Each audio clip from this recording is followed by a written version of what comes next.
Hello everyone, ఇవాళ నేను రా కోకోనట్ రైస్ ప్రిపేర్ చేస్తున్నాను. అచ్చం గుళ్ళో చేసిన ప్రసాదం లాగానే చాలా బాగుంటుంది. ఇలా ఒక ప్యాన్ తీసుకొని దాంట్లోకి కొద్దిగా ఆయిల్, కొంచెం శనగబేడలు, ఆవాలు, అలాగే జీలకర్ర వేయాలి. జీలకర్ర వేసాక, జీలకర్ర అనేది మస్ట్ అండి ఈ రైస్లోకి, మర్చిపోవద్దు. చాలా బాగుంటుంది ఫ్లేవర్ కూడా. దీన్ని ఏదైనా సరే మాడకుండా వేయించుకోండి, అది లో ఫ్లేమ్లో పెట్టుకొని. ఇలా వేయించుకున్నాక దాంట్లోకి నేను ఒక హాఫ్ ఆనియన్, పెద్ద ఆనియన్ హాఫ్ వేసాను. మీకు ఒక ఎక్కువ తింటే నేనైతే హాఫ్ కేజీ రైస్కి అంతే.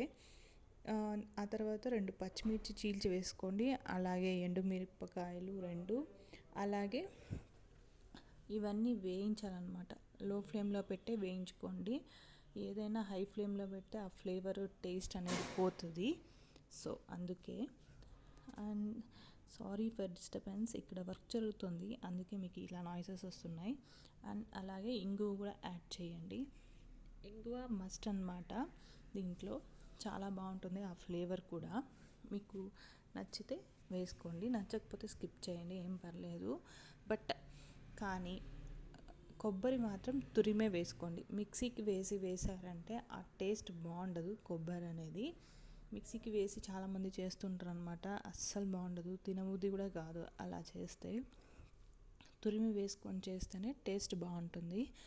ఇలా అంతా ఆయిల్ అంతా దాంట్లో వేసి కొంచెం బాగా వేయించాలన్నమాట. ఒక 2 to 3 minutes వేయించుకుంటే సరిపోతుంది.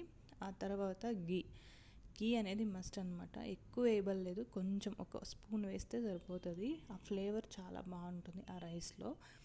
అలాగే దీంట్లో గీ టేస్ట్ బాగుంటుంది, అలాగే ఆ స్మెల్ కూడా రైస్లో చాలా బాగుంటుంది అనమాట. మీరు ఒకసారి ట్రై చేయండి. ఇప్పుడైతే మనం చూస్ చేసేస్తున్నాం, కానీ ఒకప్పుడు మా మదర్ ఒక 20 years బ్యాక్ ఇలా చేసేవాళ్ళు. చాలా పర్ఫెక్ట్గా ఉండేది, గుళ్ళో పెట్టిన ప్రసాదం లాగే.